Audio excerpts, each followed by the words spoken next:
Hello, everyone, and welcome back to the Stoic Compass. I'm Jim Walker, and today we're talking about burnout, which I'm experiencing just thinking about this topic. I'm Eleanor Vance, and Jim, you're not actually burned out. You're just tired because you stayed up binge-watching that show again. How did you know that? You have dark circles, and you're drinking your third coffee. It's 10 in the morning. Before we dive into my terrible sleep habits, hit subscribe, because if we don't take breaks from recording, we'll burn out and you'll never hear from us again. That's dark but accurate. So I read this article by Benjamin Spall about breaking the burnout cycle, and Ellie, it starts with him getting laid off. Oh no, that's a rough opening. But wait, he says the timing was actually serendipitous. He'd been wanting to start his own consultancy, and the layoff was just the nudge he needed. So getting fired was good for him? Apparently.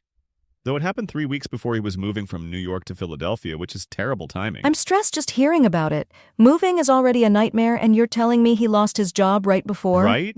But he frames it as serendipitous, which is very stoic, actually. Taking a setback and finding the opportunity in it. Marcus Aurelius wrote that the obstacle is the way. Every impediment to action advances action. Exactly. Spall had been planning this consultancy anyway. The layoff just forced him to actually do it instead of thinking about it forever. How many people stay in jobs they hate because they're comfortable, even when they dream about leaving? All of them. It's everyone. I did it for 3 years at the insurance company. With the actuarial tables, you still don't understand. Can we please stop bringing that up? It's been multiple episodes. Never. It's too perfect. Okay, so what did he do after getting laid off? He took a break. Not totally idle. He was building the business and moving. But he wasn't working a full-time job. And this is where the burnout stuff comes in? Yes. He quotes Fredrik Backman, the Swedish author. Listen to this. Sometimes what people really need most of all is a prescription for a break. A prescription for a break, like it's actual medicine. That's the point. Doctors and nurses understand that pills and treatments are great, but sometimes you just need to stop. But we're terrible at that. We treat breaks like they're lazy or indulgent. Right. And then we wonder why we're burned out and exhausted all the time. The Stoics understood rest, though. Seneca wrote about the importance of recreation, not as time wasted, but as necessary renewal. Wait, Seneca believed in breaks?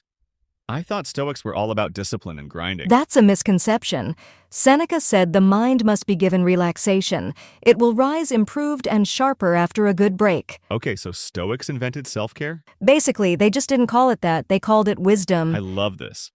So Spall wrote no late meetings on Fridays into his actual business plan. He codified rest into the structure of his business? Yes, and don't check work emails in the evening. He made it official policy. That's brilliant, because otherwise you'll just tell yourself you'll take a break later, and later never comes. Exactly.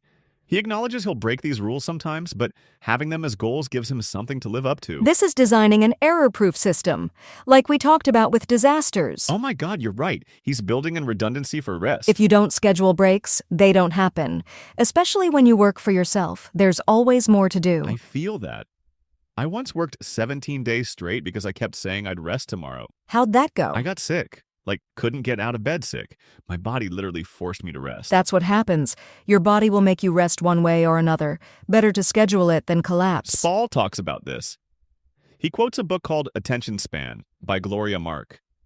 She says focusing for lengthy periods without breaks isn't natural. Focus isn't the optimal state of attention? Nope.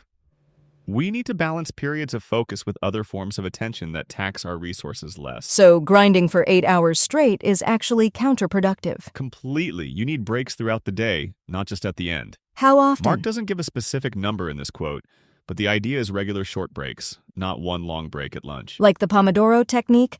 Work for 25 minutes, break for 5? Similar. The point is your brain needs recovery time.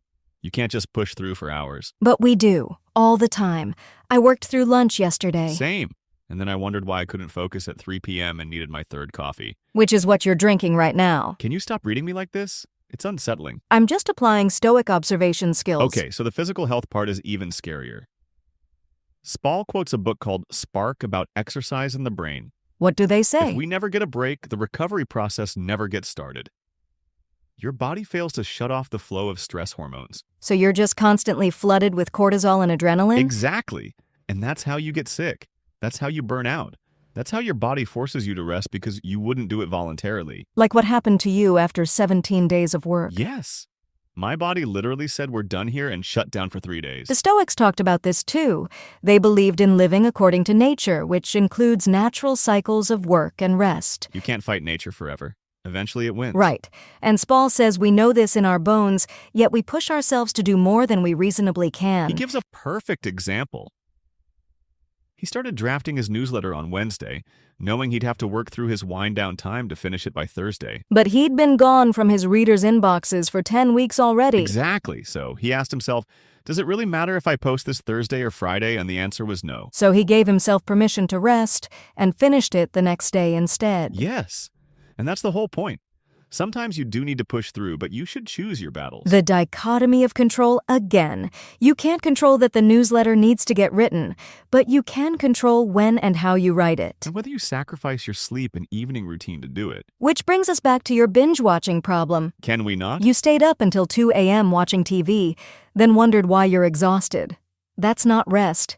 That's just not working. Okay, ouch, but fair. Real rest is intentional. It's not just collapsing in front of a screen because you're too tired to do anything else. So what counts as real rest? Anything that actually rejuvenates you.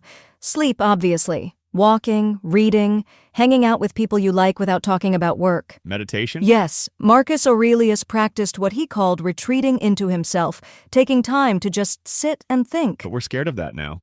Sitting with our thoughts feels uncomfortable. Because we're overstimulated. Your brain never gets quiet time to process, so you stay in fight-or-flight mode. Which brings us back to the stress hormones never shutting off. Exactly. It's all connected. No breaks during the day, no real rest at night, constant stress hormones, eventual burnout or illness. So how do we actually break this cycle? Because knowing about it doesn't seem to help. First, you have to actually believe that rest is productive, not a luxury, not laziness, but necessary for good work. That's hard, though. I feel guilty when I'm not working. Me too. But that guilt is trained into us.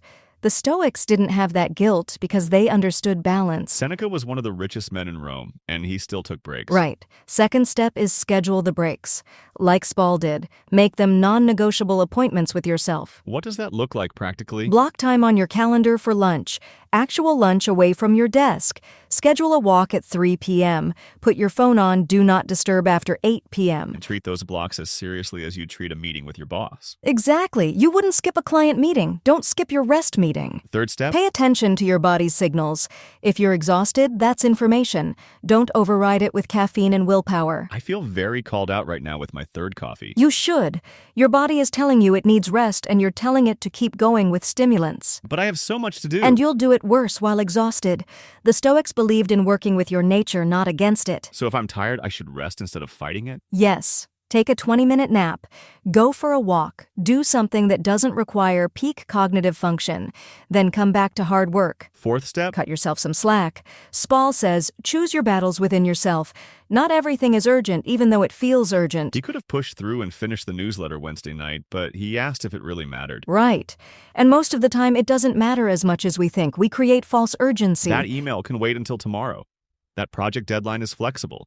That meeting could be an email. Yes, and even when things are truly urgent, you still need some recovery time. Otherwise, you collapse. Like I did after 17 days. Exactly. Your body forced a break because you wouldn't take one voluntarily. Don't let it get to that point. So the Stoic approach is work hard, but build and rest. Don't fight your nature, choose your battles, and cut yourself slack. Perfect summary. And remember that rest isn't earned. You don't have to work yourself to exhaustion to deserve a break. You need breaks to work well in the first place. Exactly. Spall got laid off, which was terrible timing, but he reframed it as serendipitous and used it as an opportunity to rest and rebuild. The obstacle became the way. Right, and he's building rest into his new business from day one instead of waiting until he burns out. That's the smart play. Design the system to prevent burnout instead of trying to recover from it. Error-proof systems again. Build redundancy for rest so when you inevitably push too hard, you have breaks scheduled anyway. This whole conversation is making me realize I need to redesign my schedule. And stop staying up until 2 a.m. watching TV? Yes, that too. Though in my defense, it was a really good show. It'll still be there tomorrow. You need sleep more than you need to know what happens next. Fine, you're right. I'll start tonight. Good. And maybe limit yourself to 2 coffees? Don't push it. Fair. Thanks for joining us on this journey through burnout and bad sleep habits, everyone. Until next time, remember, rest is not earned, it's required. Your body will make you rest one way or another. Better to schedule it. And if you're burned out, maybe you don't need more discipline. Maybe you need a prescription for a break. Also, stop working 17 days straight. That's just asking for trouble. Learn that one the hard way. This podcast is powered by VoxCrea.ai, where ideas find their voice.